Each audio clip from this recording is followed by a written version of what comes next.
All right, call this meeting November the 17th, 2006, meeting of the AMATS Policy Committee. Order, it is 1:29. Do a roll call. Mr. Peterson? Present.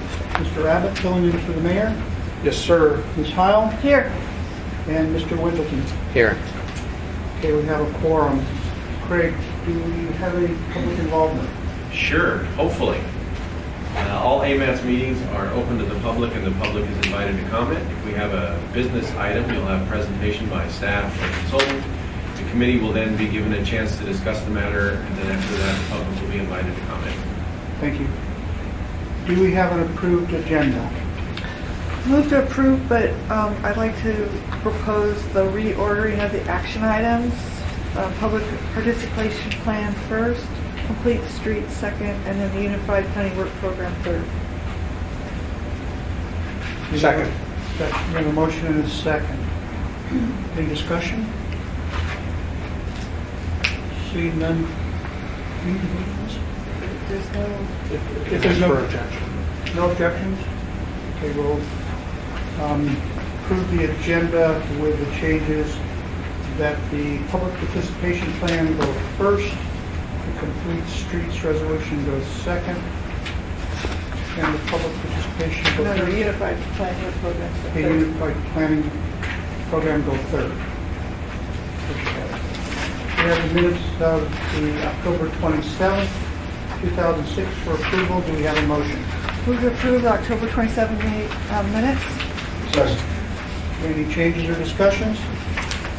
Any objections?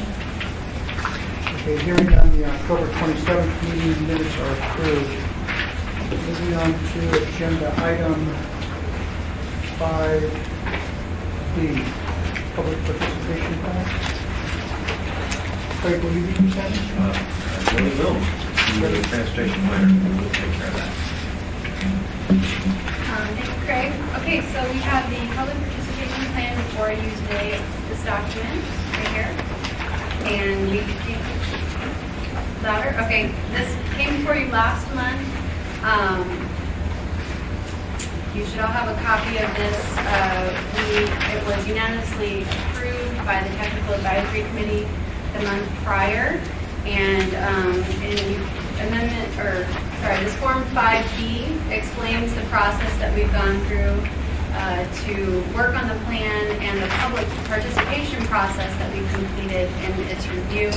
We've had various reviews from an original viewing by the Policy Committee, the TAC, the Citizens Advisory Committee, the Bicycle and Pedestrian Advisory Committee, and the PTAB. So we did public outreach January through February. In July, we did a focus group survey with 194 respondents. And we did a logo poll survey as well. The logos that we did a survey on include these three before you. The first one is our old AMATS, it's the existing AMATS logo. The second is one that we put forward, and then the third is one that was put forward when we did the survey. So we had put this one forward, but then it was requested that we had more review. So we're giving you these to look at. One thing about the logos is that one issue we have with the existing logo is that when you shrink it down, it's very hard to read all of the icons and know that this is an AMATS logo. We don't have that problem, as you can see, with the second logo. The third one, we don't have the problem as much, but when we brought it through the Technical Advisory Committee, it was requested that we include all of the icons that the Technical Advisory Committee represents, which would mean we would have to add all of these icons onto this logo and then shrink it down to this, maybe even smaller for a business card. So that was one of our issues. Give that today to you to discuss and think about. And then with regards to the public participation plan, we have had a review, as I mentioned. We also have a bridge document here that shows exactly what has been changed from the previous plan. So what has been added to and what has been taken out of the document. That was requested by our traffic engineer, Stephanie Mormillo, chair of the Technical Advisory Committee. And so we've completed that. That's been existing for a while. And then finally, we have a comment response table, which includes all of the comments that we've received for the plan from the various committees. And last meeting, it was Ms. Kyle's concern that the table with the comments had not been posted a week ahead of the meeting, so that's why we deferred approving this item for this month. So, and Ms. Kyle has had a chance to review the table and provide additional comments, which have been incorporated into the table. So that should all be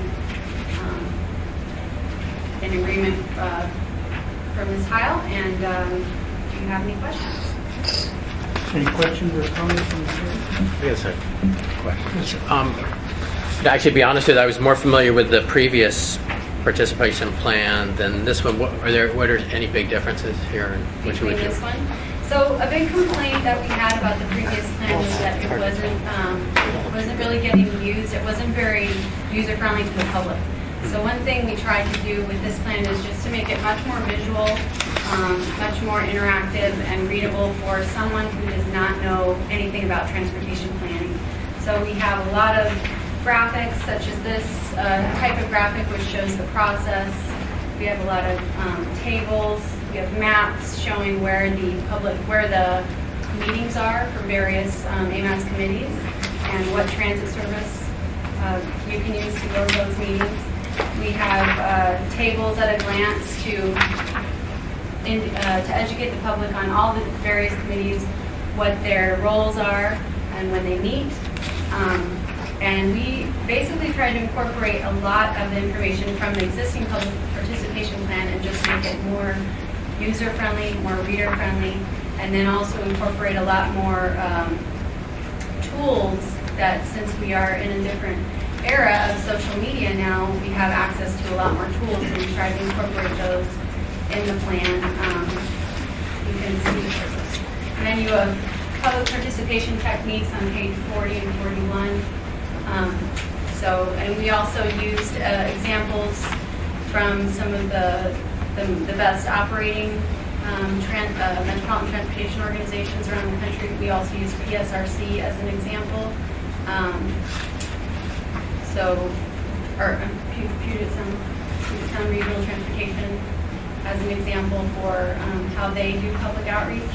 So we feel we've made a lot of improvements, and we're hoping to be able to implement and get the plan in place. Yes, sir. You know, something that, not to say I guess this is bad, but something that I liked in the previous one is it kind of didn't really block out, but highlighted that you don't want to necessarily have the peak of your public comment period during the summer or something. You called out that community councils don't necessarily meet and holidays and so on. Whereas this kind of has a beginning, and I think this replaces that circle thing. But it's in any, I don't know, sometimes that's missed, that we drop things out there in the public in the summer for whatever reason. Sometimes we Right. delayed or whatever, and then community councils are not meeting, disarray, and people in general aren't going to meetings in the summer. Right. We Is sure that try really hard not to Right. have public involvement meetings in the Yeah. summer. Really. cookies left over? To give you an example, some of the new techniques that we have access to with social media actually made it easier this summer. As you know, we did a lot of public involvement for the Spinard Corridor Plan. We had amazing turnout at our organized bicycle event. We had good public turnout at the public workshop. We had survey. We had 500 respondents to the survey. So I've heard that as an issue before about meeting in the summer, and certainly that is an issue. This time, because the plan was pushed back, we had to move forward when we did. Right. But, but I understand that concern. It would be harder to do the bike ride now. It And that would. worked out. That was a great event. It was great. Okay. Thanks. Any other comments or questions?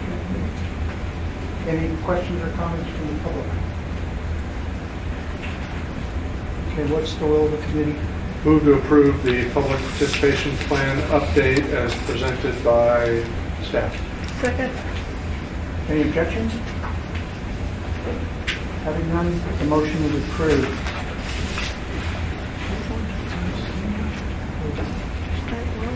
You want to pick a photo? Oh, we need to do that. Probably, they probably appreciate it. Okay, I believe we have the options of 3 logos to select, is that correct? Mr. Chairman, Yes. I'm not going to call it, I'm going to make a motion so that we have something to talk about. Okay. Thank you. I move that we defer to staff the decision on the selection of the logo. Second. So I just, as a question, So just to make sure I reiterate what you had mentioned in the beginning, is the first logo is our original logo. The second logo went out for the logo survey, correct? And the third logo went out to the survey, to the public, right? And the bottom one is what was chosen by the public. All 3 logos went out to the survey. The bottom one was actually the most popular. However, when we brought that to the technical advisory committee, they said, we like it, but we want you to incorporate all of the logos that are represented on the committee and fit those into the logo, which challenges us to make it readable when we shrink it down to a business card. I understand that part, but I'm just getting to the point that the one that the public liked best was the bottom one, even though the technical committee made some suggested changes, and that the technical advisory committee recommends the bottom one, correct? Correct. One other thing about this bottom logo is that it's actually the logo that was worked by I think it was the travel model update. the travel model update. So the consultants who worked on the travel model update actually made this logo. And we don't actually know if we're legally allowed to use it on our. So that's an oversight on our part, which we just thought about, but Subset of what we've already done. I don't know if we're legally allowed to use that as our official AMATS logo. My guess is probably yes, but we just want to triple check that. Okay, any other questions? Okay, so we have a motion before us to allow staff to select the logo. Are there any objections to the motion? I do. You can tell us why it's swayed. So we do a roll call vote. Yeah, you just call everybody. Okay. Mr. Peterson? Oh, because that was this one. Mr. Abbott? Yes. Ms. Heil? No. Mr. Windleton? Yes. The motion passes. Just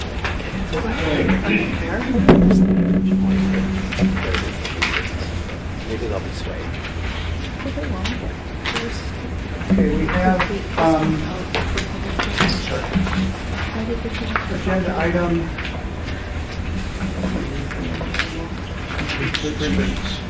agenda item 5C, complete streets resolution. Thank you, Mr. Bennett. Tony again will generally show that. Okay, thank you, Craig. Yes, so before you have the resolution to allow AMATS to begin work on a complete streets policy. So this is not a complete streets policy, it's just a resolution to allow work to begin work on a policy. So we have collected comments from the Technical Advisory Committee and staff and DOT and other MOA agencies in the drafting of this resolution. We have incorporated those comments from all of those different agencies into this draft resolution. There was concern that complete streets is already being covered by context-sensitive solutions. However, those are two, even though they're complementary, they are actually two different things. Context-sensitive solutions is a look at project-specific elements. So looking at just things project by project. Complete streets is a holistic view of how to make sure that streets are working for everyone. I have a packet here of supporting documentation. It looks like this. The first page is a Federal Highway Administration memo that came out October 7th, 2015, which states support for programs such as Complete Streets. On the back, I've highlighted All the proposed changes will make it easier for engineers to design transportation projects more tailored to local travel conditions and provide safer multimodal solutions that accommodate bicyclists, pedestrians, transit users, and drivers. The second form is directly from the US DOT website. That form talks about the value of complete streets, and I've highlighted specific sections on that form as well. I won't read over all those, but just to pull out a few, complete streets policies address all four factors. These include active transportation, physical activity, pedestrian, bicycle, and public transportation facilities, inviting street design for all users and safety measures. Complete streets have also been shown to reduce BMT per capita and have also been found to improve safety and mobility for pedestrians and bicyclists. Further down, the focus of road design is no longer about automobility, but creating an overall network that serves all users. Complete street policies are a component of the Centers of Disease Control Prevention transportation recommendations. Setting a complete streets policy in place is a foundational step towards improving infrastructure by providing accessible, safe, and connected roadways. And then the very back one is just a Complete Streets for Canada. It basically lays out the difference between a complete streets policy and a context-sensitive solutions design, which I mentioned earlier. So those are supporting documents. Also have some fact sheets on complete streets. I know it's somewhat of a new concept to a lot of folks. And these are really great fact sheets that explain about the policy. Street typology map is also included in this resolution, the creation of a street typology map. And I would mention that the complete streets policy and the development of the street typologies map are already in, AMATS is UPWP. The complete streets policy was supposed to begin in 2016. I think we were supposed to finish it in 2016, and the typologies map was supposed to be completed second quarter 2017. So these have already been approved by the policy committee and the UPWP. And I know there may be some questions about the policy and the street typology map, so fire away. Questions or comments, Mr. Lumsden? A couple. One is that I was surprised when I saw this. I said, did I get the right date? Because I thought this might be like, something from 2000 or something. Because my assumption is we already were doing complete streets in Anchorage. When I was on the planning commission and we reviewed streets, we always thought multimodal, and we used the phrase complete streets. And we were getting complete streets designs as I interpreted. They'd have the bike lanes and sidewalks and little bumped up crosswalks and so on, and traffic calming, all the different things for all the different users. And so I thought we already have been committed to complete streets. So I thought, do we need this? Maybe we do. And then in a practical sense, if you have a bike plan, a ped plan, trails plan, and all our different area plans, which we're almost done doing the city, all of them basically include multimodal recommendations as far as I can tell. So I guess my sense is sure, I'd approve a resolution for complete streets because I think we're there. Are we not there? Well, we are getting there. We're certainly getting there. DOT, as we have heard, already does, they do context-sensitive solutions. They're doing complete streets. They already support complete streets, is what we heard as a technical advisory committee from two of our DOT reps that were there. Again, the context-sensitive solution does address complete streets on a project-by-project basis.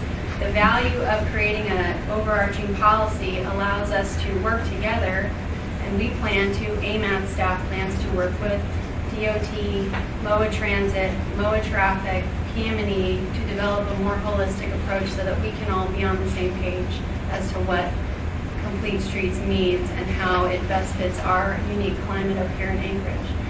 Fairbanks has a complete streets policy. Many cities around the nation have adopted complete streets policies, and has been shown to help everyone get on the same page as to what we're all trying to do. And our traffic engineer, Stephanie Mormillo, has advocated for complete streets policy and the street typologies map.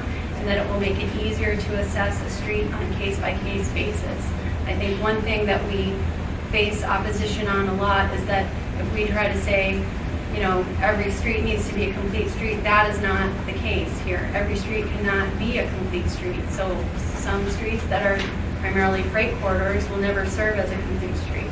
So it gives us the opportunity to, you know, look at each street case by case and decide, talk to all the agencies, all the players, and see what best works for everyone. I think, can I follow? Yes, sir. I think as you spoke, I realized what my view is. I've mostly just been looking at municipal stuff. So at Planning Commission, did we ever see like a state road project? They do. We would say, okay, sure. Because I think maybe what this is, we're dragging along DOT. My experience has been mostly municipal projects. So. Is that what this does? I mean, would this commit DOT to following rules that aren't currently in place? This would be a resolution of the AMATS policy committee. When we did the context-sensitive design resolution, we passed a resolution of the policy committee that said DOT and MOA create a policy or a plan that shows you're going to follow complete or context-sensitive design. And the municipality decided to create a separate standalone plan related to context-sensitive design. DOT said we utilize the NEPA process, and so we're already doing context-sensitive design. So they didn't create a separate standalone plan. So in this case, I think it would be similar in that this would say, here's a resolution saying, go forth and create some sort of policy or plan, put that in place, and it's up to both parties, signatories of the AMATS operating agreement, to decide how that works best for them. It does suggest that staff should create a plan. That's what the resolution specifically says. I believe on the second page, directing that staff to create the draft complete streets policy. And we will, if this passes, we will create something similar, and then it's up to the two parties to decide if and how they're going to implement it, any more specific than they're already doing. So I have a question on this. My understanding is that the Department of Transportation Public Facilities already has street maps that classify streets into different types. How is this going to mesh with that? So the municipality, the official streets and highways plan, yes, so the official streets and highways plan is a classification of all of our streets. And that is, a street typologies map will not supersede that. It will not change that in any way. The only thing the street typologies map does is it allows us to look at this crucial connection between the street and the surrounding land use. And so this is something that has been seen to be really valuable in creating livable communities when you not only look at the street type, but you also look at the surrounding land use and you see how that street is serving the land use.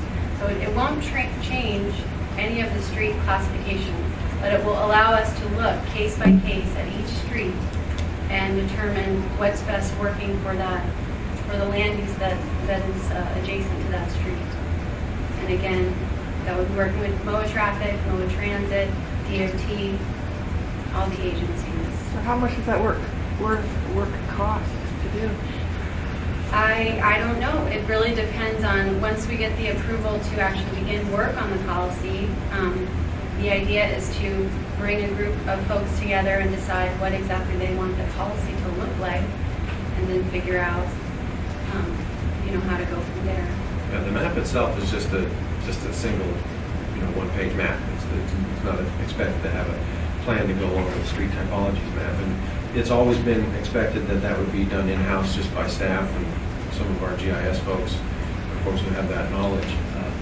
It's been in our work program since 2012, creating the street typologies map. We just, as you know, had times when we only got down to 2 staff, so it's challenging to pick up that task. So it is in the work program for next year, just under $10,000 worth in that task to do the work associated with the street typologies map.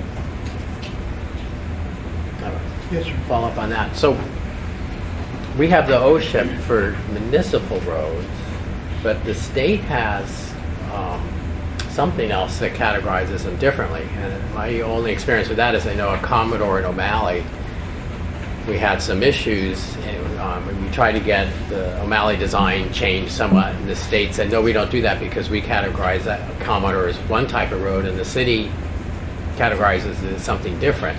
And if it were categorized like the city does it, then DOT would have changed the design. So they don't always mesh the same. And so we're getting into trouble making a third layer that may not, we got two that don't match already. Now we make a third one that may not match both or either of the types now. I hate to make it more complicated, because then, boy, you're going to add something to your public participation plan, like aspirin.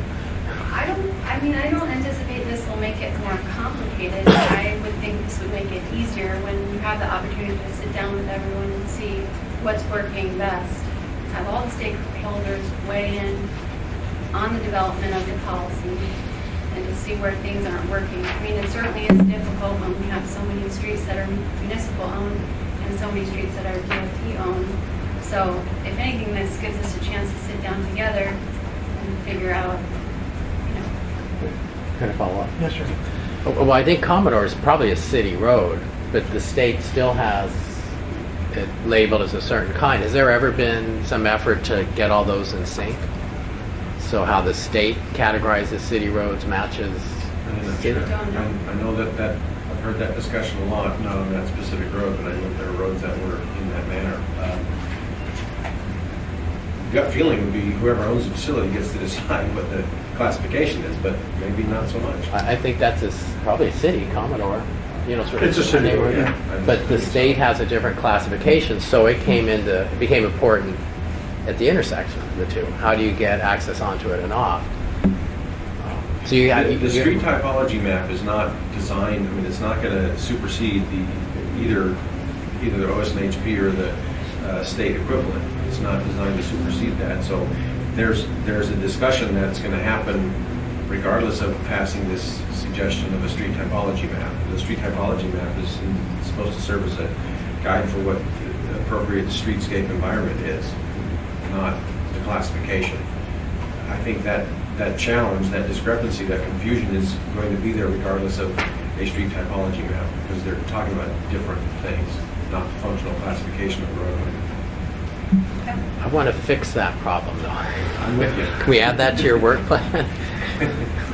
Okay. We can help facilitate. We have heard, and we did hear at the technical advisory committee of, the gentleman was from Jowl, and he said, they were already doing complete streets. They knew what complete streets were. They were implementing in their design.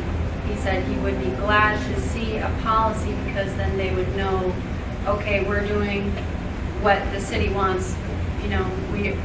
We're not just trying to MacGyver this and throw our own things in here. It would be nice to see a policy that guides.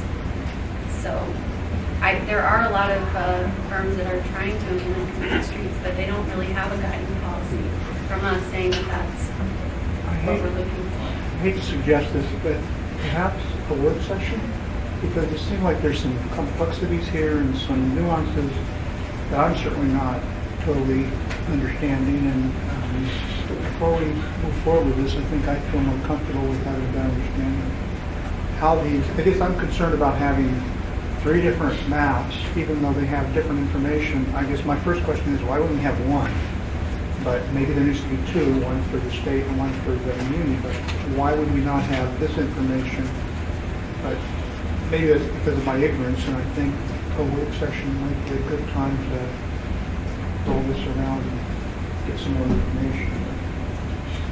I think it might be a good idea, because it's difficult to grasp all this information when all this supporting information is just given to us right now. We haven't had a chance to look at it. So a work session before we authorize the development of smart streets? Or complete streets?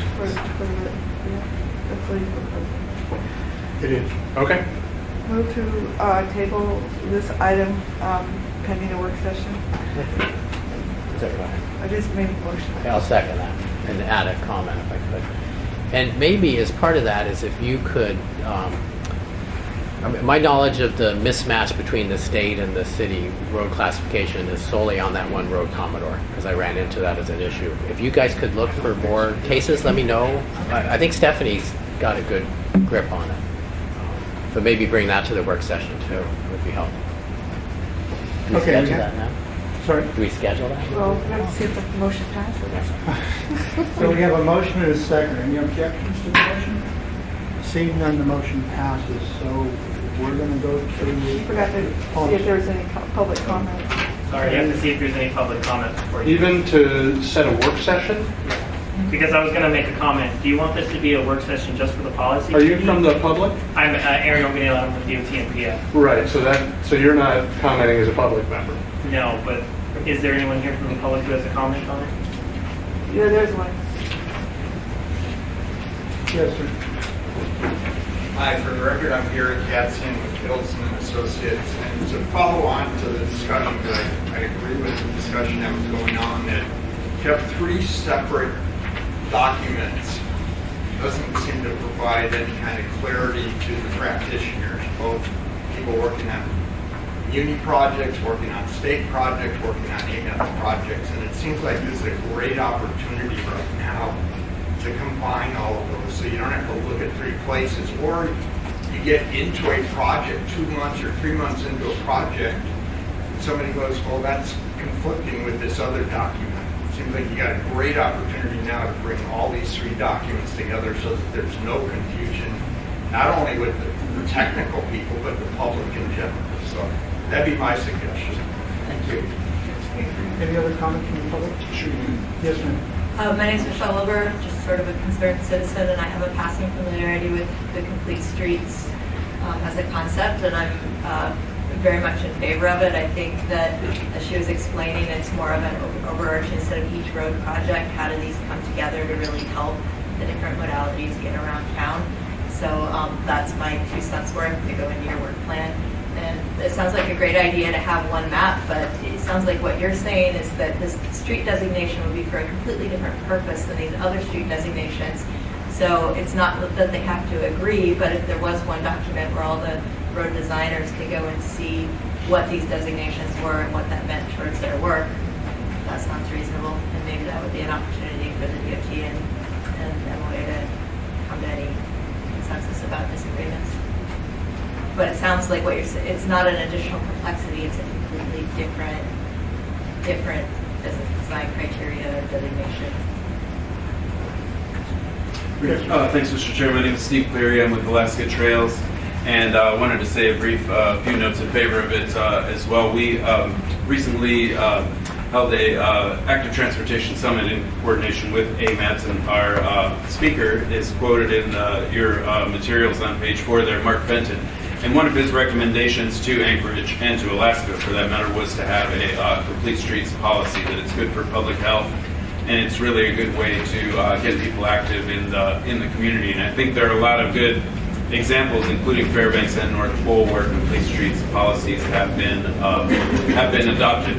I don't think the work session is a bad idea. I think there's probably lots of things to work out. Having been at the TAC when they approved this resolution, there were a lot of questions there. But I think approving the resolution to get that work going concurrent with a work session or many work sessions would be appropriate. And so I'm excited to see this move forward. Thank you. Any other comments from the public? Yes, sir.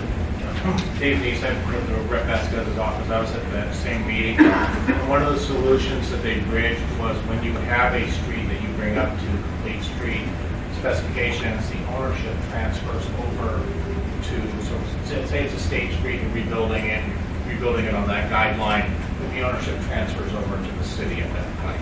And that's the way they bridged it through, is as you design the street, if it's a muni street and you're doing your design, then that's just you. But if you're taking on part of a state like a Commodore intersection, then it becomes the city's responsibility. And that's the bridge that he at the meeting, he suggested that you have in your complete street document, is that when you get to these conflicts, because you have 2 systems running, and that's why you have the 2 maps, is the way to solve that problem is to start the transfer process over, so that when you design that and you've got what you want as a city, you own it. And that's the only thing that's probably missing in your document. You might want to consider looking at. Any other comments? Okay, now, I believe we have, so we can go back and do this. We have a motion, we have a second. Any objections to the motion to have a work session to discuss the, both the map and the policy? Seeing none, the motion. No, I don't. But then the question, how do we schedule that? Is it just next meeting, half an Send hour? out a poll and figure out what your availability is. If you want to have it before the next policy committee meeting in December, that could be challenging just because of the holidays. I'm assuming that we want to have certainly the TAC invited. We need Stephanie at the meeting, our traffic engineer, and we need the same similar folks over at DOT there. So my suggestion is that there's not a great rush to adopt this right away. I would suggest that we look sometime in the first in January to have it when things settle down a little bit, and then we can have some informal discussions. But we should schedule it then, and then we can get a good turnout. A joint one would be appreciated. Oh, absolutely. Yeah, we need the TAC and policy committee, and make sure that whoever else on both sides that may not be on those particular committees can be at the meeting. And if I might just real quick, it would help staff also if you could send us a list of things that you would like discussed at the work session so that we can make sure we're prepared and we have that material for you to give you what information you need. So that would be appreciated. Okay, moving on, or moving back rather, to agenda item 5A, Unified Planning Work Plan, Work Program 2017 Budget. Okay, Mr. Chair, that's me finally. Okay. I get to flap my gums. So, as you know, as you may remember, the work program is a two-year work program, but we do an annual budget, and the reason for that is we have to wait to get an allocation from the state, and they of course have to wait to find out what Congress does in terms of how much obligation authority they allow on our federal funding line. So sometimes it may be 98% of what was passed, sometimes it may be 85%. So that's why we have to wait to get our allocation. That's why we do our budget year by year. So before you is the 2017 budget. The work program stays the same. The tasks that are in it stay the same, but the budget is new for this year. There is an increase from last year, a little over $200,000 in increase. If I were king of the world, I would add associate planner to our staff, since there are a lot of things that we have that are kind of lower level but not getting done. But in the short period of time, in order to get it approved, what we have done with staff, the staff proposal, and it went through the TAC, is increase some of the dollar figures in the tasks that we have, increase dollars for training, and also increase some money to contractual services. So I can go through those for you. Everything else stays about the same, but I can go through those specific increases in round numbers and let you know what they were based on from previous year. So in task 120, which is the Transportation Improvement Program, which is the second task down there, we increased that by about $30,000 over last year. We have an online tip tool that has a maintenance fee, which is was about most of our budget last year. So we added some money in there to increase that. So that's about $30,000 plus. We expect to be working on not only our major amendment to add the 2019 year in our tip, but starting the process of beginning the process to start the next tip, the next full-day tip.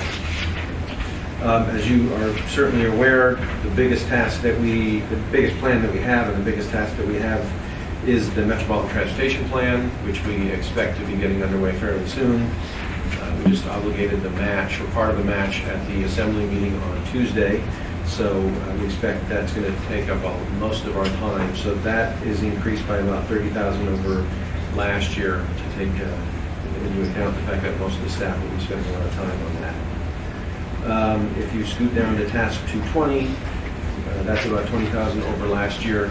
We have, since we're fully staffed right now, and we have a lot of our major contracts that we had in the last couple of years with the travel model and the ITS update and the CMP update, we expect to be doing more work commenting on local road projects, et cetera, which we had tapered off doing just because of the work managing contracts, so we increased that about $20,000 over the previous year. The pedestrian plan, that is also increased. We are expecting to do an update to that through Vision Zero, but staff time needs to be captured more appropriately, so we increased that about $30,000 over last year. Freight mobility, just a recognition of the amount of staff time it takes to manage that freight advisory committee and also implementing the freight mobility plan. So we increased that by about $8,000 over last year. Task 293 is the coordinated transportation plan. This is a plan that is required by the FHWA, and basically it wants you to look at all of the people who provide some sort of transportation, public transportation in the city, whether it be someone who's running a van pool or a shuttle, private entities that are running shuttles, and certainly the people mover, et cetera. The plan is a requirement of federal law. We have done that sometimes in-house, but it just takes up a lot of time. So we included the $60,000 that's in the, what I'm going to call the blue column, which is the third column for contractual services. $60,000 there for managing, putting out a contract to manage an update to that Human Services Coordinated Transportation Plan. Task 410, traffic and transportation data. That has increased over last year, not by a whole lot, but it's like $20,000, $30,000, just to take into account that the work that the traffic department does to do the traffic counts, which feeds our model. We pay for a chunk of their time out of that task, and we're just taking into account their rate of inflation and the cost of doing that. It hasn't moved for a while, so we need to increase that a bit. And then I also included a little more money in the Task 510, which is AMATS program administration. This is where we certainly I charge the vast majority of my time doing it. It seems to be always chronically it's hardest to peg that to get the correct dollar figure for what that is actually going to take over the year. So I added just $10,000 to that. That combined with a little more money to training, etc., is where the increase went from previous years. And I'm happy to answer questions. The only comment that the TAC really had was in our columns off to the far right, there was a column that says section 5307 to MOA Transit, and then column right next to that, I believe in pink, it says EPA DEC grants to DHHS. We still had dollar figures in those two columns when we took this to the TAC, and was asked to confirm that those dollar figures were still going there, and if they weren't, take them out. So I confirmed that there should not be any dollar figures in there, and so took that out. That is not part of our allocation, but it is reflected in the table, and just to make sure the table is current and correct, we zeroed out the funds in those two columns. Any questions or comments from the committee? Yes, sir. Well, a couple, some things jump out. So this, the MTP 260-something thousand, I think we just agree for a contract with HDR, and it was $250,000. It was a big number, wasn't it? How much was the HDR contract? I believe it was just right around $800,000. That's just It was $800,000. That's for the contract. Okay, bigger than I remembered. So where's that in here? That's in the tip. We funded that in the tip. Oh, okay, this is different. This is your... Yeah. This This is is staff time. budget. This is Okay. this is the staff time. This is myself and my four senior planners and Aaron's time over at DOT. For the most part. The sort of correlation is this would be the operating budget and the tip would be the capital budget, but that's Sort of. not a perfect analogy. So the MOA matches that are here, was that all in our budget that we approved? The MOA, the matches in here relate to some matches for transit that they need to reflect in here, but that is not related to our budget. And the matches for this actual budget right here, which is in kind. The match that you approved on Tuesday it would not be reflected in this table because that's related to the TIP funds. So the match for the operating budget comes from a combination of in-kind sources and, in a few cases, muni and probably state operating dollars. And in the muni case, those are budgeted. Okay, so these dollar amounts are part of that budget that we approved. Or are in-kind contributions or somehow other planned for and allocated already. So an in-kind might be the GIS people do some work for this. The and that would specific count. in-kind match that we use for our PL funds, this UPWP right here, comes from I'm assuming it's property tax money, but it is local funds that are used to do the data counts. So the people who put the hoses on the ground and do those traffic counts, we capture that as our in-kind match. So it's using non-federal funds to do the work. But we don't actually, the municipality doesn't write a check Right. and say, here's our match. We capture that, it's been done, it's happening already, it's Okay. being used, a non-federal source of funds. It's eligible, so they use it. Right. And it has value to the muni in our signal maintenance and traffic management program. Okay. So And we people use in those traffic tra- department might coordinate Yeah, with it's you. I and think do that's some almost tasks. exclusively Okay. traffic department work. It is 100% traffic department, it's their counts, and we use that to feed our model. Okay, any other questions? I just have a comment. The pink row has been zeroed out when the municipality gave back all the responsibility to the EPA for the air monitoring program. And so EPA grant funds that was going to MOA for that effort has now been moved over to the state so that we can try to maintain the monitors that are required.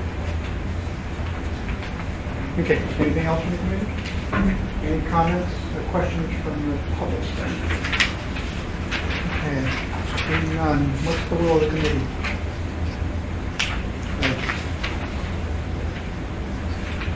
Mr. Chairman, I move that we approve the 2017 Unified Planning Work Program budget. Second? Any objections? Okay, hearing none, the motion is approved. Okay. Do we need public comment on You already did. that? Okay, sorry. Any other action items, Craig?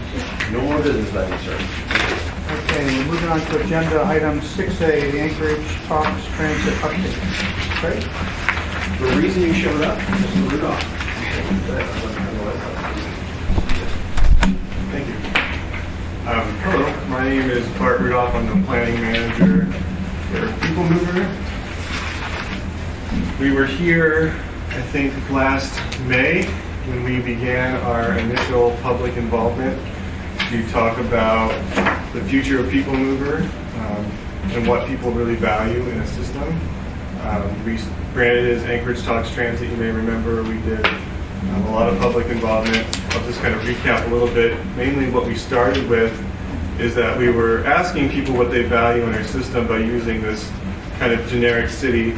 All the dots represent people or businesses, and the gray lines represent roads. So basically you can see where the density is along 2 certain roads. And then we said we have a fixed budget. We have 18 buses. How do you think we should deploy those buses? Should we put them all where the people live and work and not worry about all the people not connected to that? Or should we put all of our buses everywhere so everybody has a little bit of service? It's not great, but everybody has a little bit. Recognizing that there's not one or the other, there's a spectrum here, that we wouldn't choose just one. The other question that we posed to them is, do you want a direct travel and maybe a complex system that you might need a map to understand, but you wouldn't have to get off the bus. It would take you from point A to point B. It'll probably take you a long time, but you don't have to transfer. Or do you want an easy system to understand, more buses on fewer routes, but you're probably going to have to transfer. But the idea there would be you wouldn't have to wait very long at the transfer points because a bus would be coming every 15 or 30 minutes. Then we looked at our existing system and we figured that right now we have a system that's dedicated 50% to maximizing ridership. So 50% of our resources are deployed in dense parts of the city. The other 50% of our resources are deployed simply to provide coverage. So we know that we're going to have half-empty buses. And that's okay, because the purpose of those buses is just to provide coverage to get to people where they need transit and bring them to other parts of the city. So the idea is not to boost ridership in those areas. So we're about 50-50 right now. So when we went out to the public, we hit a lot of areas. We had a website. We basically went to every community council president and said, if you want us to come and talk to you guys, we'll do that. We went to 17 of them. We had a work session, 2 work sessions with the assembly. We had a big kickoff event. We were at all the transit centers. We did an online survey. We paid for advertising just to get the word out. And on May 5th was our big kickoff event. We had over 100 people show up. And this was our consultant who just gave a talk about what the choices are. We also had interpreters. So we had anyone who spoke Korean, Spanish, Tagalog, Hmong, or sign language could come and participate in the meetings. On the 7th, we had a stakeholder workshop. This was a Saturday afternoon. We invited over 80 organizations that represented people with disabilities, social services, business community leaders, all kinds of different things. 38 of them ended up showing up and spending their Saturday afternoon with us, and we had the same conversation with them. During the month of May and part of June, we had a web survey. It was an interactive survey that talked about the choices that I just explained. We had over 750 responses to that. And again, this was available in the variety of languages as well. 750 responses is really good for a survey like this to engage people, to take them through a whole series of conversations like that. The city of Houston, Texas did a similar project like this and got about 300 responses. What we found throughout all of that engagement is that people generally wanted us to shift our investment away from a coverage model and more towards a higher ridership model. So meaning that they were okay with us taking buses out of the neighborhoods and putting them in the denser parts of the neighborhood. We also found that they were okay with having connections. They'd rather have a connection and an easy system to understand versus a one-seat ride. They were okay with transferring, recognizing that it would get them there faster even with a transfer point.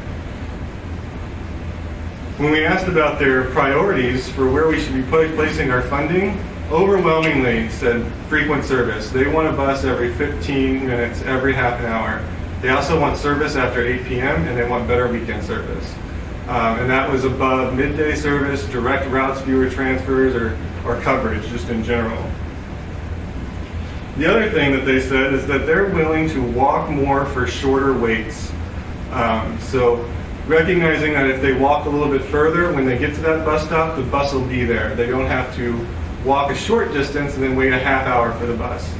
And there's trade-offs that come along with that, but generally more people were supportive of walking more for shorter waits.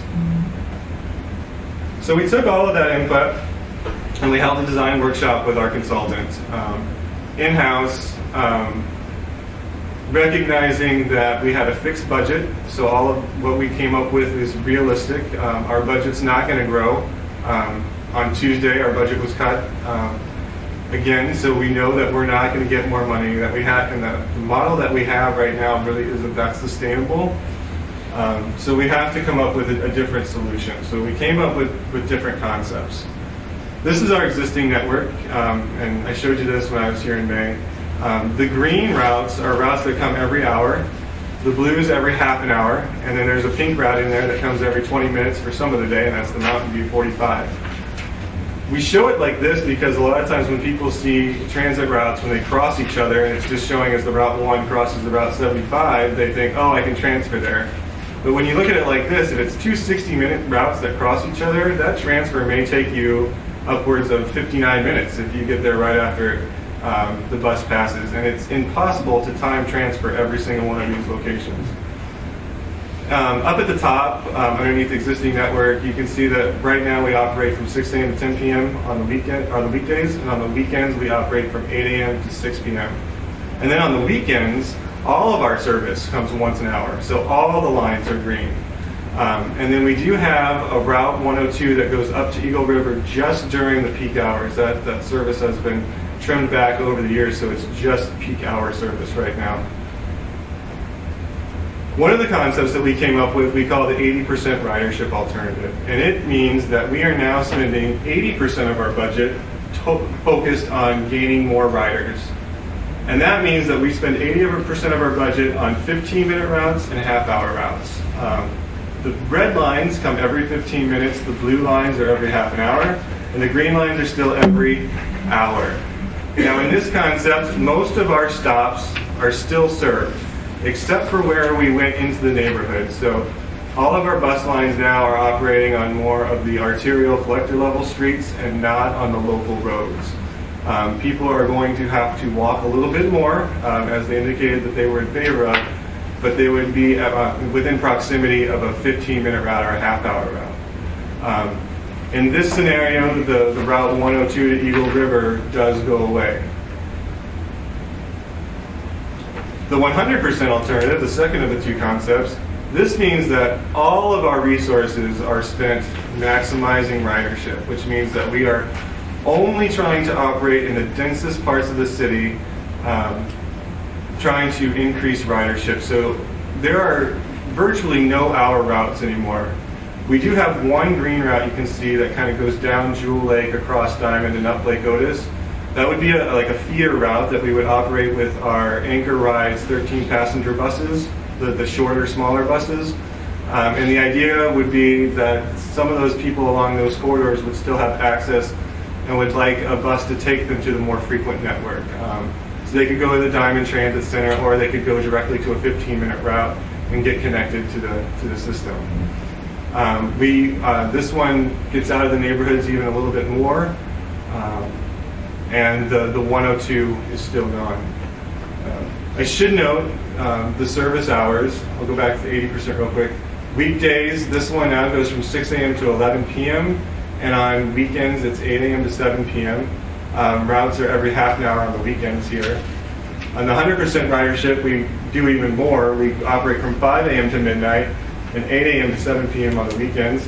And the frequency levels that you see here are the same frequency levels on the weekends. So if there's a 15-minute route on a Monday, it's a 15-minute route on a Saturday or Sunday too. And this is because what we heard is that a lot of people who use our bus are service industry workers or don't typically work a 9-to-5, 8-to-5 job. And we see an increased level of boardings through the mid-afternoon. People can get to work on our system, but they can't get home. So that was a big push to get the expanded weekend service. But in order to do this, and how we frame this discussion with the public is, all of these have trade-offs. If you increase frequency from somewhere else, our budget doesn't grow, it has to come from somewhere else. It usually means a different line. But what's been happening over time, I'm going to go back to our existing system, our budget has either stayed the same or been cut for many years in the past. Not really even kept up with inflation. What happens is every year we go out to the public and we say, we can't really make a route come more than every 60 minutes. So we can't, there's no every hour and a half bus, because then it just becomes too infrequent, no one would use it. So the discussion becomes, where do we take from? Do we cut a little section out of Bayshore Clatt area? Do we take out of Independence Park? Do we cut the 36 through Turnagain? And we have discussion with communities almost every single year of what we're going to trim up. And eventually our system is going to shrink up to the area that you mainly see is focused in the 80% and the 100% concept. And the benefits of a 100% concept would be, this is a system that we could grow and build over the next 20 years. It's got room to grow, it's got a little room to shrink because we can play with the frequencies and the service hours. But now you can start having real conversations with developers around people who want to live without a car or maybe don't have a choice, that they have some real options to really make sound investments here. Partnering with the land use plan that the Community Planning Department is working on, with the long-range transportation plan that AMATS is working on, really focusing investments on some really key corridors here. The 80% provides a level of connectivity, a level of coverage that we're a little bit used to today. And you can still make some of those investment level decisions but it's just not as potent. But it still has a little bit of service for everyone within the bowl. But the biggest cut on both of these is the elimination of the 102 Eagle River. The 102 is our least productive route. Which means it's return on investment passengers per service hours. It's by far the lowest. We spend more per passenger on that route, which is probably why it comes up on discussion. As I mentioned, how every year we talk about where we're going to cut service. I think the 102 is probably at the top of that list for many years. So why do we think this is going to do anything for ridership? Because here's our existing network, the gray line. You can see that residents within a fourth of a mile, there's far more residents within a fourth of a mile of our existing ridership, more jobs within a fourth of a mile of our existing ridership. But where increased ridership comes in is when you have frequent service. When you make it really relevant and useful for people you start attracting people who want to ride the bus who don't have to. So in the 80% concept, you can see that now 40,000 people are within a frequent service, whereas today, no one's within a quarter mile of a frequent service. The 100% ridership, now you've got almost 60,000 people within a 15-minute route. The jobs, the same way. Jobs on the 15-minute routes increase at the 80% and 100% level. We get a lot of comments from employers who say when they're not on a transit route, they have a hard time keeping employees or even hiring people for low-wage service level jobs. This would be a prime example of how to locate a business next to a frequent route and really maximize that. We do have some tools that we have online. I'll just show you to wrap up here just what it means, the different networks. And in the middle there, that's Jane. We call her Jane. I like to think that she's a planner. She could be anything. Right now she could be a student. The white is how far you can walk or transfer or take the bus in 15 minutes. The blue is how far you can get in 30 minutes. The very light blue is how far you can get in 45 minutes, and the red is every 60 minutes. So this takes into account walking, bus ride, and transferring. So if you're in the UMed district, this is how far you can get today. You can get to downtown in an hour. You can't get to Cottonu. You get to Diamond Center in about an hour. In the 80% network, you can see that you can get to downtown now in 45 minutes. Still can't get to Cottonu. You can still get to the Diamond Center. And then in the 100% network, if you're in the UMed area, you can pretty much access any part of the city north of Tudor Road in an hour or less. And these are very conservative estimates because this takes into an average wait time. If your connections are right, it'll be a lot quicker. And this is just illustrated for someone in Muldoon. If you come into the Muldoon Transit Center, here's your options today. It'll take you an hour to downtown. You can see you can now get there in 45 minutes. Same thing, but in pretty much the whole city north of Tudor Road, you can access in under an hour. We have all these maps online. We've even put out a post that if somebody wants to know if they want to drop Jane in their neighborhood, we'll tell them exactly what it means for them specifically, create these custom maps for them. So just real quick what it means. Ridership will probably go up.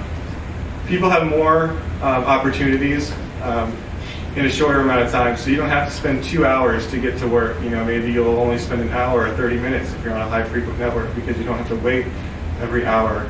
Our consultant has the best analogy for this for a bus that comes every 60 minutes. And it's imagine you have a gate at the end of your driveway and it only opens for 1 minute every hour. That really limits your access and how you can plan your day and where you can go. But if that gate opens every 15 minutes, you have a lot more options. So that's what I mean by opportunities here.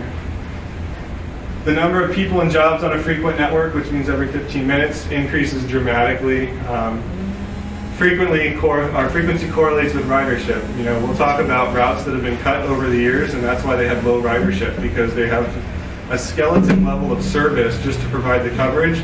Ridership will never grow on those routes, and it's not intended to. It's just there for coverage purposes. If you want ridership to grow, you have to increase the frequency.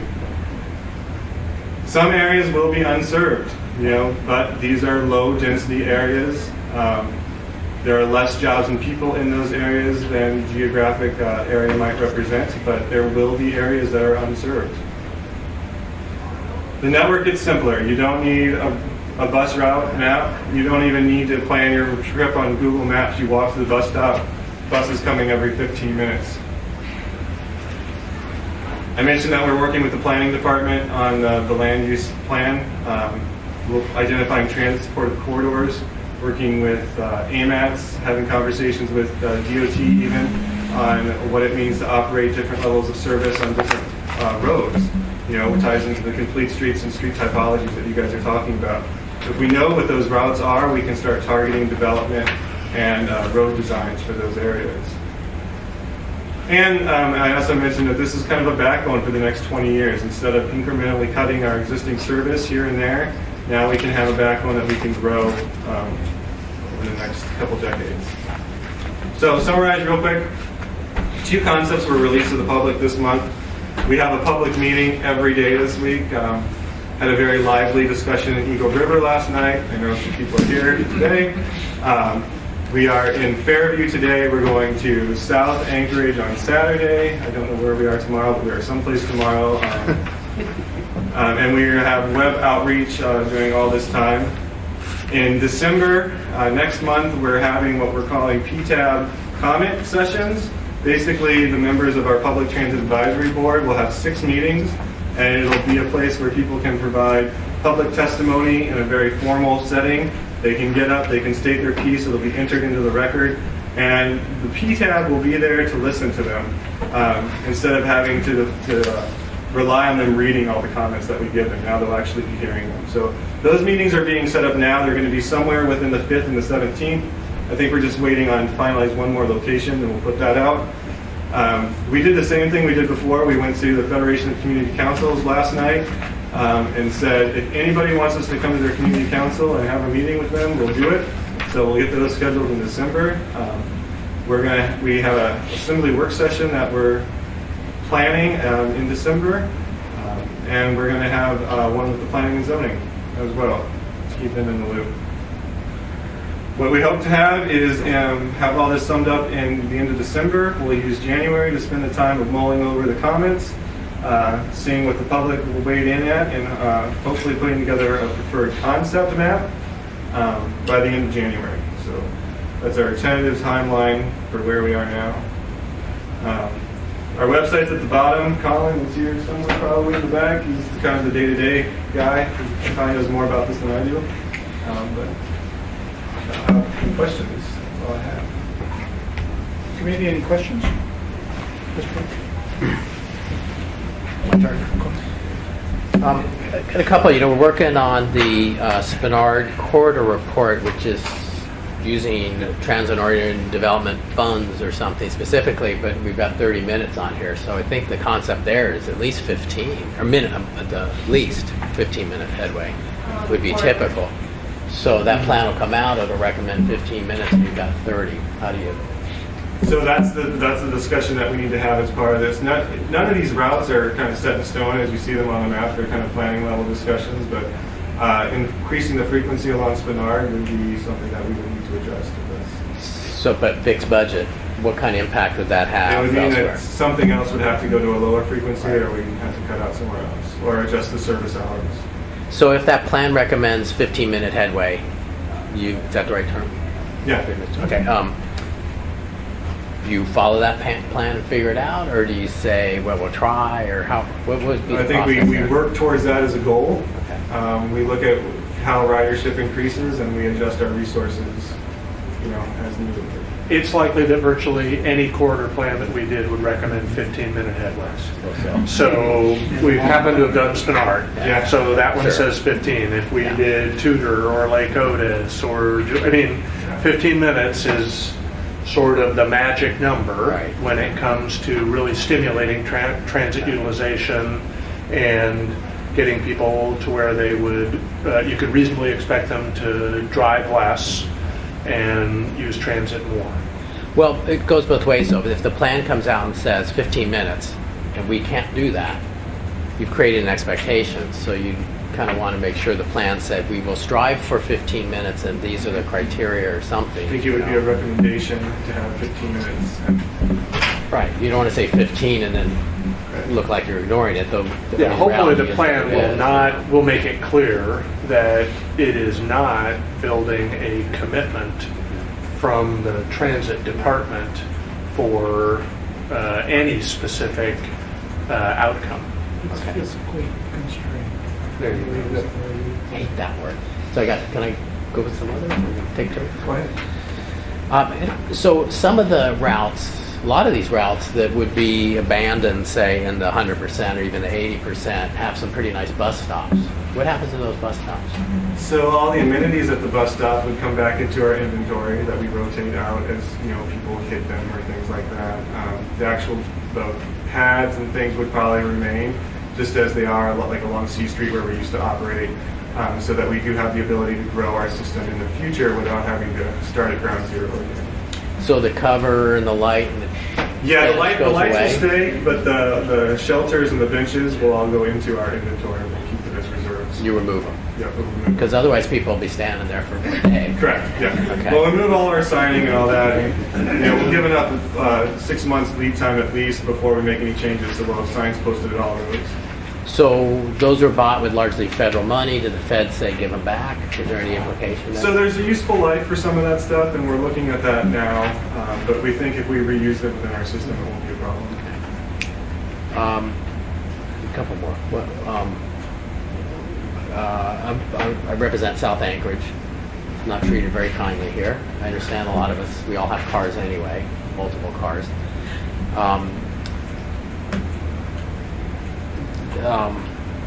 So Girdwood has not a bus down there, but there's, Mike, we had an email exchange. So those are, what are those called? Van pools. And van pool is not people mover, so it's not covered? So It is people Yeah, mover, but it is not a fixed route service, so it's not on that map. Neither is Anchor Rides, which is the paratransit service. Okay. And van pools and paratransit are additive to what is on that map and would not be affected by these choices. But if you need money, that's a place for money. You cut back there. That's part of the package. The Right? van pool program is paid for through the TIP, through this policy committee. It is separately funded.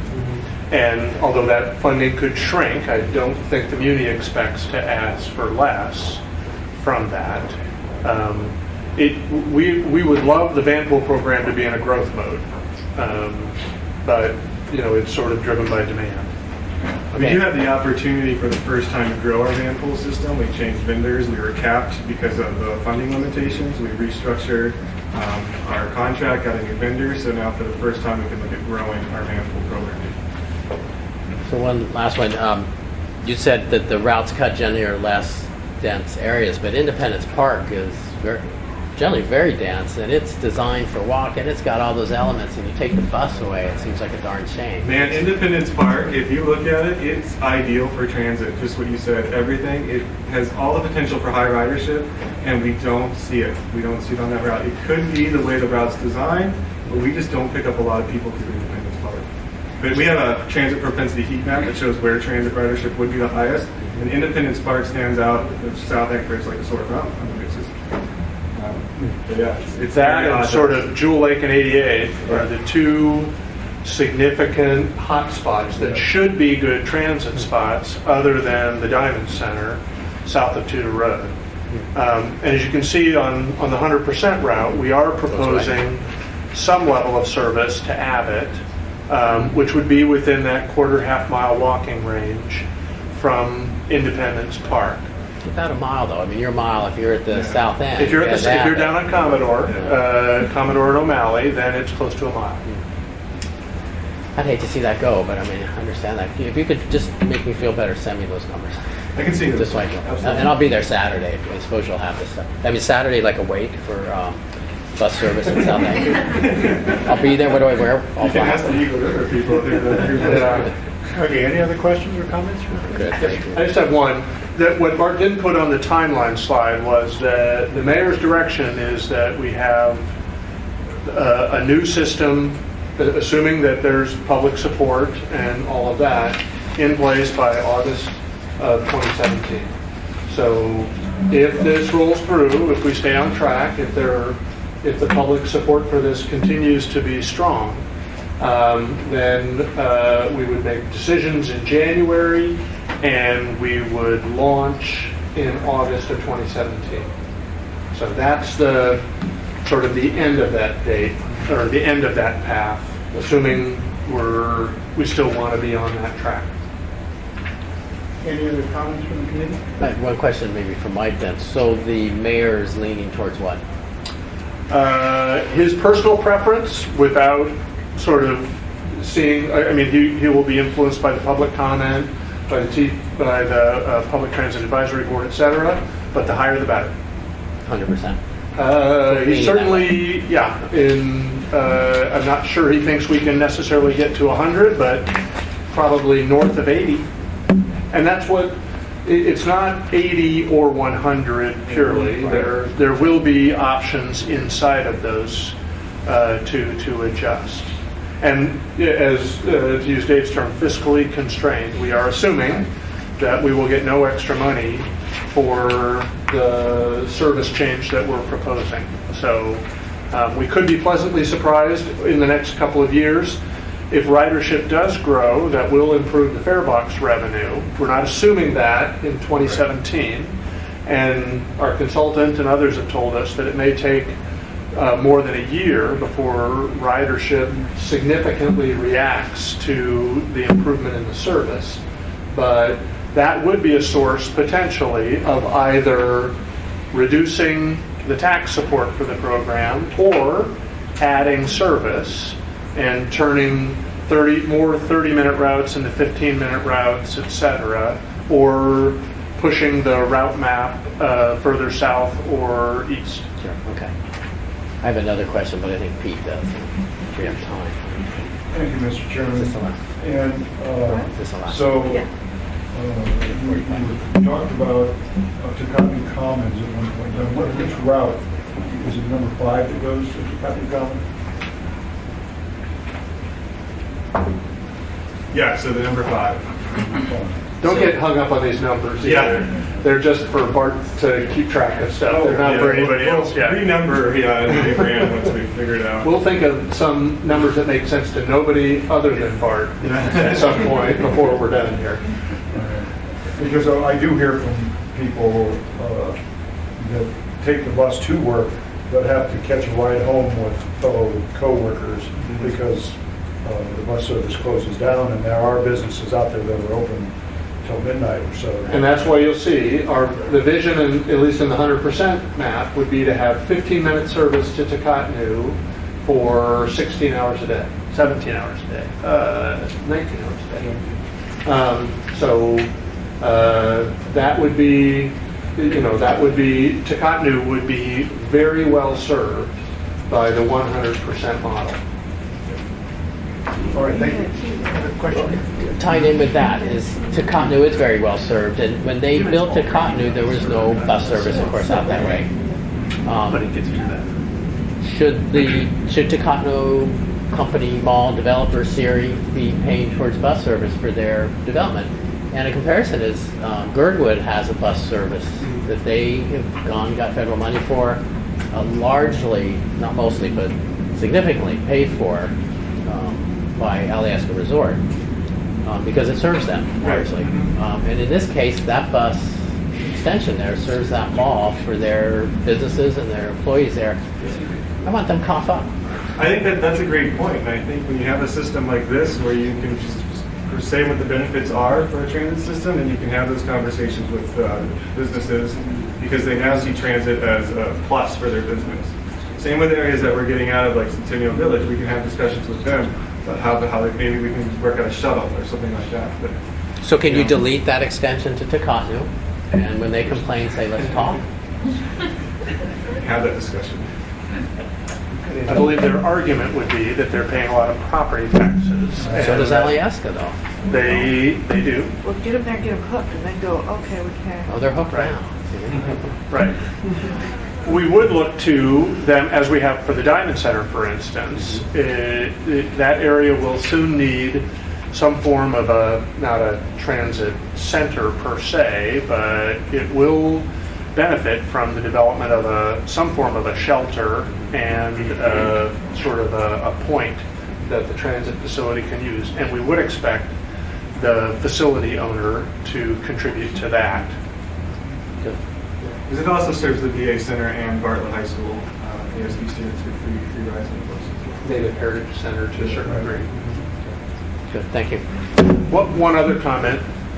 The school district has not bought into this. They're well aware of this, and there'll be a commenter on it. But this would make possible the school district to, at least in some schools on some routes, allow high school students, for instance, or secondary students, to ride a people mover instead of providing yellow school bus service. And that's obviously a model that a lot of urban areas use.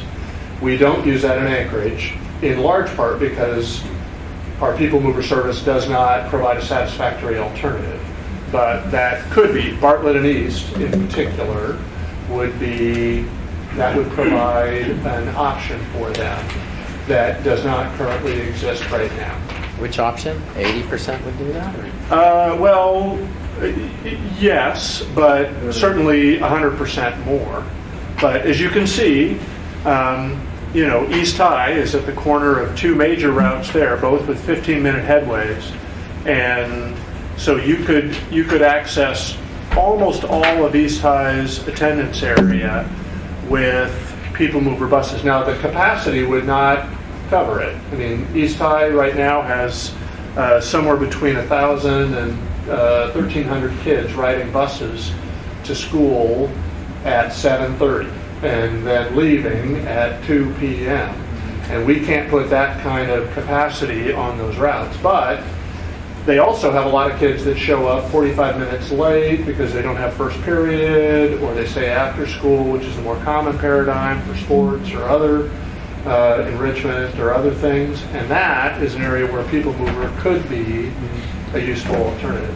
So in any case, it makes more likely those options that rather than now, which is basically people mover is not a particularly good option for home to school or school to home transportation. Yes, sir. See, no end of questions. Sorry, well, following up on that then, so the school district gets state money to fund much of the buses. Do we keep track when ASD students use their free pass? And We do. Yes, we track all that. We can track it even by school. And the school district used to give us money for free bus passes for, well, now it's pretty well expanded. It's East Bartlett, Stellar, Benson, And West. West is on the list now, and maybe Save. Right. So all those students now get, their student ID is a bus pass, and it is free. The district used to pay us. They, as a result of budget challenges, they decided they could no longer afford that, and the mayor volunteered the transit department to absorb that expense themselves. So at this point, we do not get compensation for those free rides. do you have those numbers? Not on me, Some but point very you may readily know. available. Yeah, I'd like to see them, and not to go ding the school district, but we are going to be having discussions ongoing about shared services, and it's good to have The that on the numbers list. for We're East High sharing are already. very significant. East High is, they would have, I think, like 100 riders a day during the school year would ride the bus one way or the other. Do we call that shared services? Is that in our? There's not a lot of sharing going on. It's the Muni in this case now, it's the Muni sponsoring a program. It's good for the school district. Sure. It's good for transit in that we hopefully are training the next generation or two of transit riders to be familiar with and comfortable on our system. So right now, the mayor's comfortable supporting that. The transit expense associated with that is $10,000 to $20,000 for the cards. We're losing somewhere between $40,000 and $60,000 of revenue, I think is our estimate of the fare box revenue we'll lose. We know that a lot of those kids would not ride if it wasn't free. So it's a little bit hard to gauge that elasticity, but There is a number. Good to know, thanks. Any other comments or questions from the committee? Oh, I did have one question. So downtown, is anything proposed for downtown? Any different? No, so all of our routes would probably still go to downtown. We're having ongoing discussions with ACDA about the transit center. But this would be fewer buses because there's fewer routes coming into downtown. They just come more frequently. But with this too, transfers could happen anytime two red lines cross very easily. So we hope not to concentrate all of our transfers downtown. People could cross anywhere in the system. Any other questions? Questions or comments from the public? Yes, ma'am. Yes, my name is Margaret Off, and my husband takes the bus every day. We live near Northwood Elementary, and he works on 4th Avenue. And a concern that he's brought up, and we're going to go to the transit meeting tomorrow at the transit center, is, and this is a good group to bring it up to, because part of it is the difficulty in that trails and the sidewalks are not clear of ice. And if the plan is that people are going to be walking further, my concern is you're asking people to walk further on very unsafe and unstable sidewalks and trails. And it's such a low priority, but it's part of this. And if you're going to get people out, part of it is going to be to make not only their walk safer, but when they're standing out, like, for instance, we went to a meeting a year and a half ago when they were downsizing on the budget, and there was an older woman, she was in her late 60s, that took the bus that currently runs right in front of the Spenard Rec Center, and she would have to walk an extra, she would have a half-mile walk if it changed. And she would be leaving at 5:30 in the morning. Now, right now, she can get a bus virtually outside her door. She would now be standing out on Spenard Road at 5:30 in the morning. And, these kind of things need to be taken into consideration. The safety of people getting to and from their bus stops, the safety of people waiting on streets that might be a little bit more sketchy in early morning or late night hours. So, that's something that some of these are city streets, and so the sidewalks and trails are maintained by the city, but some are state. And so those issues need to be taken into consideration. And just as something to consider, when they're talking about the fare box to complete them, to completely support them, I have to say that our roads are not completely supported by our taxes, by the people who are just driving the cars. And I think that what it brings to mind is I grew up in Portland, Oregon, and I haven't lived there for years, but they have an overlay in their, with the county that assesses the taxes on the businesses to support mass transit, and that's why AMATS has been so, and they've got the interconnections. And this is something they did a long time ago, and it's something to consider, is that it shouldn't all be on the ridership, because I think you have to make it a healthy system in all ways, because I'm thinking about people that are aging out of driving. Maybe they can no longer drive, and now maybe not being able to take the bus because they're going to be south of Tudor. So I think we need to think of these kind of things too, that people that want to stay on Anchorage as they grow older, are we going to make it so that they are housebound? How are they going to get out of their houses? Thank you. Yes, ma'am. Not to contradict what you said, Margaret, because those are all good points. Personally, I live very near Spenard and between Spenard and Arctic and Benson and Northern Lights, so all of my routes just go up in frequency, and it looks absolutely wonderful to me. My son in 4th grade rode the 3 to Winterberry and once fell asleep and missed his stop, and we had to come get him because the return trip would have been an hour after school started. So to just walk out and not worry about missing your bus and know you're going to get one within 15 minutes would be amazing. I once lived in San Francisco, and you never planned your route. You walked to the stop going to downtown or whatever, and you knew a bus would come very soon.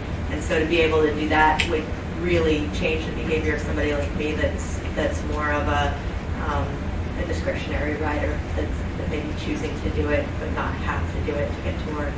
And So I really like this direction. I do feel for people that that will lose service, but I also see that it's a future. You know, it works very well with land use planning, and people are a lot of people who use the bus are local. They maybe don't own their homes, I would imagine, and so you know we could start to see kind of that increasing synergy of all the pool rats moving to where they can catch the bus to where they need to go.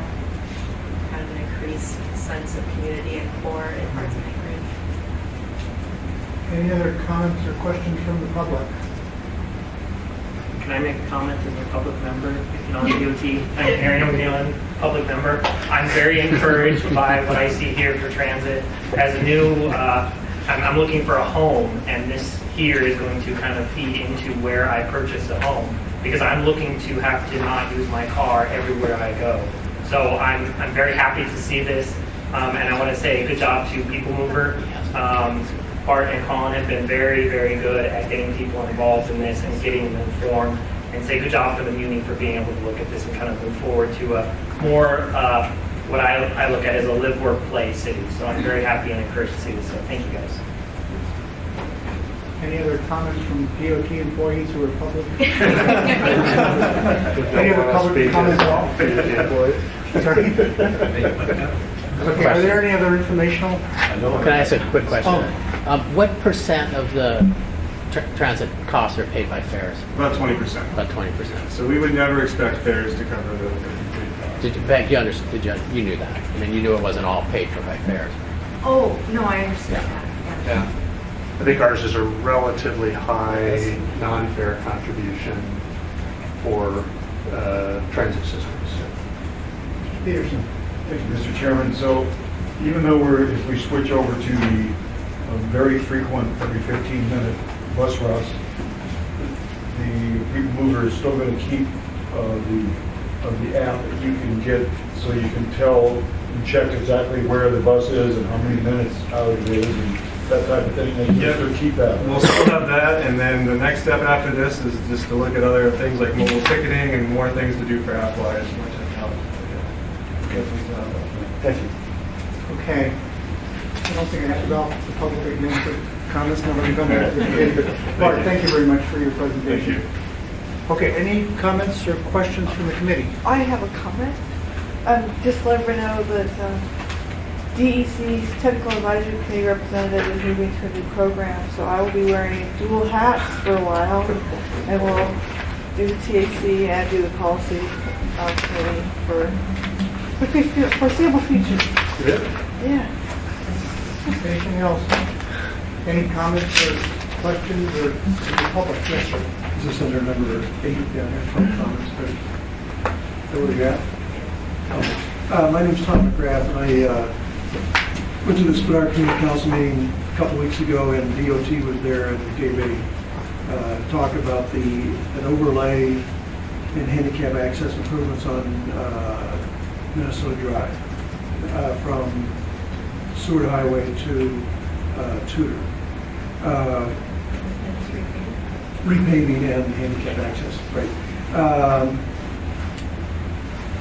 Over the years, starting in about 1980, the Spadar Community Council has been asking DOT for solutions for Spadar Road at Minnesota. So that's only 35 years. But in the 80s, we had Southern Spadar Road done, and there was, a lot of state money because of the new oil money. And they said, well, the next step will be Northern Spadar Road. Well, that's going to happen next year, so 30 years. In the 90s, they had a couplet design to fix the Spadar Road 36 weight problem. And this morning I went south on Minnesota. I just missed the light at Spadar, and it took me 15 minutes to clear the light. And it's probably abnormal. Usually it doesn't take quite that long, but 7 or 8 is normal. Also, during this period of time, GL Properties has built all their buildings in the Midtown area. We have a lot of traffic coming down Minnesota, turning on Spadar, and then because 36 is backed up to East Chugach Way, which is a 30-foot wide corridor, years ago, they talked about 40th being completed from Minnesota to Arctic, and that was never done. And yeah, it'd be a little bit expensive, but the impact to the neighborhoods without doing it is very harmful to us. And also from Tudor to downtown, the DOT person said, well, this is a transit corridor and a freight corridor, but they don't realize, or they should realize that from Tudor to downtown is also a pedestrian corridor. And those sidewalks are very narrow on each side. This morning I also saw a woman with a baby carriage on the center median at 33rd and Spinard. And, traffic going 45 miles an hour both ways.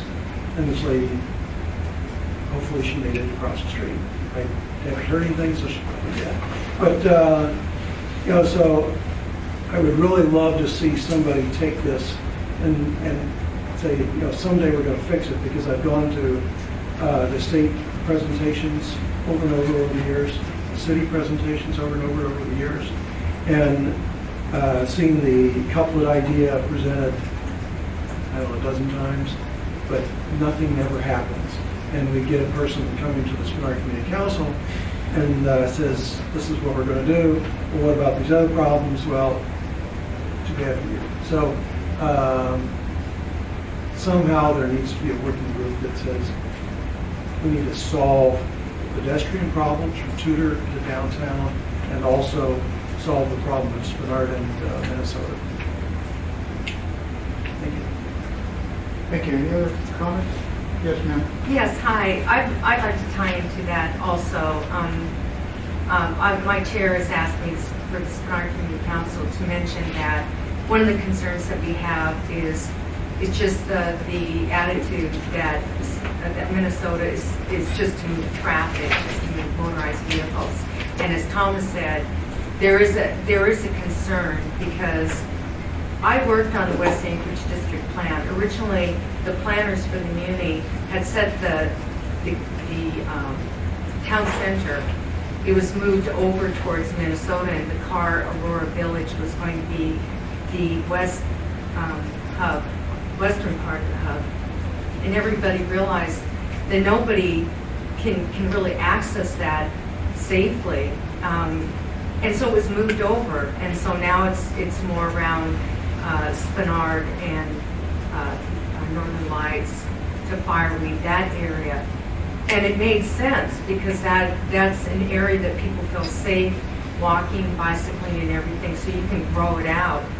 The problem is that we do have that on our western boundary, and we're talking about a corridor, and Joni's done a good planning with this, with Fee, that we do want to make this vibrant. We do want to kind of set an example for how transit could be healthy and everything there. But we've got this problem in that we've got a lot of residents on the west side of Minnesota who right now cannot safely cross that road. And it's a half a mile or more from Minnesota and Spinard to Minnesota and Vincent. And as Tom said, there are people that are running across because it's just not practical to try to move back and forth. And again, it comes to my comment that I said earlier. Last year, the state did not plow the eastern side, that sidewalk there that runs along Minnesota from Spinard to Vincent once. That thing was, they plowed, and all of the detritus went on the side there, and it stayed there for the entire winter. And I don't know how they think people are going to access buses to get to what they're trying to build up as a town center when those kind of impediments are being put in front of them. And this is something that is a state and muni problem that needs to be worked together with the residents so we can start moving on these projects, because right now that's a real problem, and it's a huge problem. And it's, we can do all the planning we can with growing businesses and everything on the east side. But until we can start getting residents safely across are not in motorized vehicles, we're not going to be able to let that grow the way it could. Thanks. Thank you. Any other comments from the committee or from the public? Some feedback on that. There's a new stakeholder right at Benson in Minnesota, isn't there, that should have some influence? Wells Fargo building? Yeah. I thought you were Okay. shops. Them too. Yeah. Thank you all for your participation. It is 3:09. Adjourn this meeting. It is so bad.